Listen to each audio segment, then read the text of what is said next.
प्रेम से बोलिए विष्णु भगवान की जय हो, अग्निदेव की जय हो।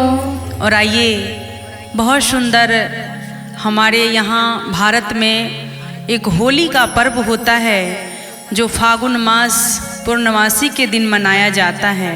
हाँ, कहा गया है कि होलिका दहन दोनों लेकर के होली मनाया जाता है। हाँ, और एक समय की बात है, राक्षस हिरण्यकश्यप उनका पुत्र प्रहलाद भगवान विष्णु का बहुत बड़ा भक्त था। और राक्षस हिरण्यकश्यप जो थे वो इतना अत्यंत बलशाली, दुराचारी, पापी चाहता था जो ये दुनिया में सब मेरा ही नाम ले। कहा गया है कि जिसके अंदर राक्षसी पैदा हो गया वो सोचेगा मेरे जैसा दूसरा कोई है ही नहीं। सही बात है। ना वो भगवान को मानेगा, ना ही वो अपने से अच्छे लोगों को पहचानेगा। ये एक हाँ, सही बात है। नीचता का पहचान है। हाँ, सही जैसा बात। वो राक्षस हिरण्यकश्यप था, अपने पूरे गांव में प्रचार करता था सुबह शाम कि तुम लोग मेरे नाम का जाप करो।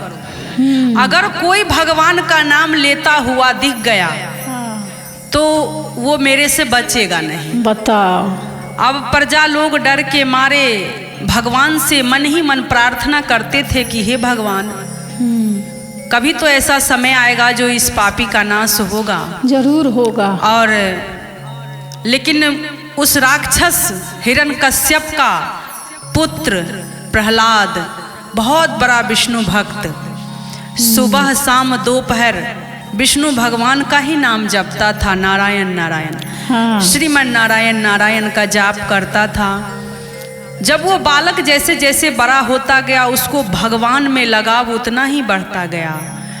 और अपने पिता की बातें सुनकर बोलता भी था कि ये गलत है, भगवान तो भगवान है, उनके मर्जी के बिना तो एक पत्ता नहीं हिल सकता, तो उनके मर्जी के बिना, उनके गुणगान के बिना ये जीवन का बेड़ा पार कैसे लगेगा। बिल्कुल नहीं लगेगा। तो वो भक्त प्रहलाद भगवान विष्णु जी का जाप करते करते बड़ा हुआ। लेकिन ये राक्षस मायावी पापी राक्षस को पसंद नहीं था। वो अपने पुत्र को मारने का कई उपाय लगाया। बताओ। पागल हाथी के पास छोड़ दिया कि इसको कुचल दे, मार दे। जाने क्या क्या पहाड़ों पर से फेंका, क्या क्या उपाय किया। लेकिन कहा गया है कि जिसको बचाने वाले भगवान हैं उसको कोई बाल बांका नहीं कर सकता। नहीं कर सकता, नहीं कर सकता। और वो बच्चा प्रहलाद सुबह शाम भगवान विष्णु की जाप करते करते बड़ा हुआ। जब ये राक्षस देखा कि ये बालक मर क्यों नहीं रहा है, हाँ, क्योंकि ये भगवान का नाम लेता है और वो मुझे पसंद नहीं है, भगवान का हाथ है उनके ऊपर। तो राक्षस हिरण्यकश्यप अपनी बहन को बुलाया जिनका नाम था होलिका। होलिका। उनको वरदान प्राप्त था कि वो अग्नि में नहीं जलेगी। भगवान जी उनको वरदान दे रखे थे होलिका को कि चाहे कितना भी उसको आग में बैठा दिया जाए लेकिन वो नहीं जलेगी। तो उसने क्या करा, राक्षस ने अपनी बहन होलिका से कहा कि बहन तुम इसको गोद में लेकर और अग्नि में बैठ जाना ताकि ये बच्चा जल जाएगा, क्योंकि तुम्हें तो ना जलने का वरदान मिला हुआ है। बताओ। अब होलिका भाई का बात मानी और यही करी। क्या कही? अपने भतीजा प्रहलाद को लेकर होली वाले से एक दिन पहले आग का पूरा जलाया गया और उसके बीच में उस भक्त विष्णु भक्त प्रहलाद को लेके बैठ गए। लेकिन वो उसमें भी श्रीमन नारायण नारायण नारायण जपता ही रहा। जय हो, जय हो, जय हो। और नारायण।